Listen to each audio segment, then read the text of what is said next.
Bismillahirrahmanirrahim. Assalamualaikum warahmatullahi wabarakatuh. Innal hamdalillah nahmaduhu wa nasta'inuhu wa nastaghfiruh wa na'udzu billahi min shururi anfusina wa min sayyiati a'malina. May yahdihillahu fala mudilla lahu wa may yudlil fala hadiya lahu. Asyhadu an la ilaha illallah wahdahu la syarika lahu wa asyhadu anna Muhammadan abduhu wa rasuluh la nabiyya wa la rasula ba'dah. Amma ba'd. Para hadirin dan hadirat yang insyaallah dirahmati dan dimuliakan oleh Allah Subhanahu wa taala, perkenanlah kami di sini untuk menyampaikan suatu hadis baginda kita Nabi Muhammad sallallahu alaihi wasallam yang bertemakan hati yang lalai. Rasulullah sallallahu alaihi wasallam bersabda, "Wa'lamu anna Allah la yaqbalu du'a min qalbi ghafil." Yang artinya, ingatlah bahwa Allah tidak akan menerima doa dari hati yang lalai. Hadis riwayat Ahmad.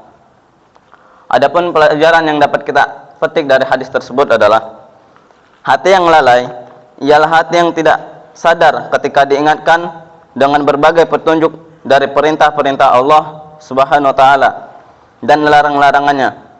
Mereka tidak menghiraukan sama sekali nasihat-nasihat itu karena hatinya telah dibelenggu oleh sifat lalai dan lupa disebabkan terlalu banyak terlena dengan keindahan dunia dan hawa nafsu, sehingga doanya tidak diterima oleh Allah Subhanahu wa taala. Sifat lalai merupakan penyakit berbahaya. Bila seseorang telah terjangkit penyakit tersebut dan telah bercokol dalam dirinya, maka ia akan sibuk dengan berbagai perkara yang sia-sia dan jauh dari zikir mengingat Allah Subhanahu wa taala. Demikianlah pengaruh buruk kelalaian terhadap keimanan. Sesungguhnya sifat lalai adalah racun yang sangat mematikan dan penyakit yang sangat berbahaya yang dapat menguasai hati, merasuk dan mencengkeram jiwa sehingga merusak kehidupan. Al-Imam Ibnu Al-Qayyim rahimahullah berkata, dan barang siapa memperhatikan keadaan manusia, maka dia pasti dapatkan mereka seluruhnya, kecuali sedikit saja, merupakan golongan orang-orang yang hatinya lalai dari mengingat Allah Subhanahu wa taala. Mereka mengikuti hawa nafsunya sehingga urusan-urusan dan kepentingan mereka terabaikan, yaitu mereka kurang perhatian terhadap hal-hal yang mendatangkan manfaat dan membawa kemaslahatan baginya.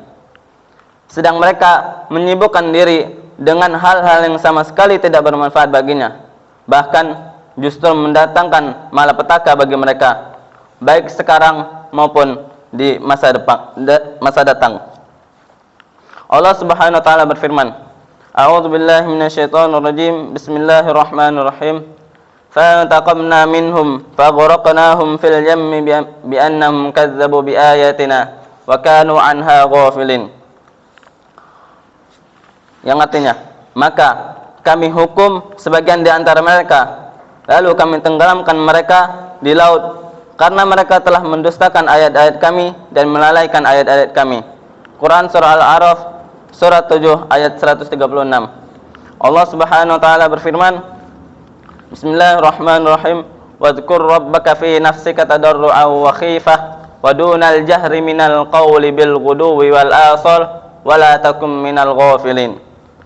Yang artinya, dan ingatlah Tuhanmu dalam hatimu dengan rendah hati dan rasa takut, dan dengan tidak mengeraskan suara pada waktu pagi dan petang, dan janganlah kamu termasuk orang-orang yang lalai. Quran surah Al-A'raf surah 7 ayat 205.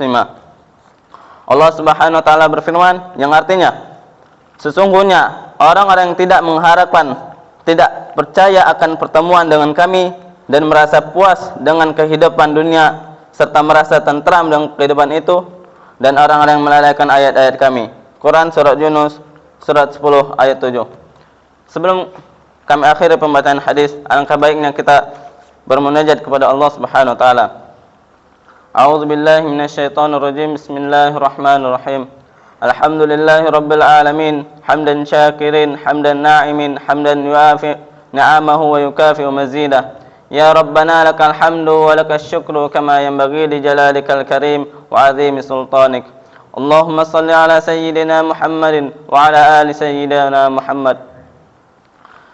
Ya Allah yang maha besar dan maha kuasa, kami mohon kepada Engkau ya Allah untuk para musrif, pemberi wakaf, orang tua asuh, donatur, pembina dan pengurus yayasan, pengurus pompes, bapak ibu jamaah salat subuh Masjid Zaratul Abrar, dan umat muslimin dan muslimat. Diampuni dosa-dosanya, dosa-dosa besar, dosa kecil, disengaja ataupun tidak disengaja. Diberi hidayah agar dapat melaksanakan semua perintah-Mu dan meninggalkan semua larangan-Mu. Diberi kesehatan agar bisa istiqomah dalam melaksanakan ibadah, baik yang wajib maupun yang sunnah. Diberi rezeki yang luas dan berkah agar mau berbagi kepada anak yatim dan duafa dan perjuangan Islam. Diberi kemampuan bisa bersabar jika menerima musibah dan pandai mensyukuri kenikmatan. Diberi keturunan yang qurrata ayun, keturunan yang soleh dan solehah. Rabbana zalamna anfusana wa illam taghfir lana wa tarhamna lanakunanna minal khasirin.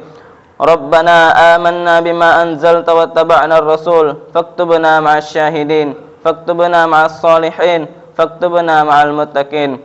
Rabbana atina fid dunya hasanah wa fil akhirati hasanah wa qina adzaban nar.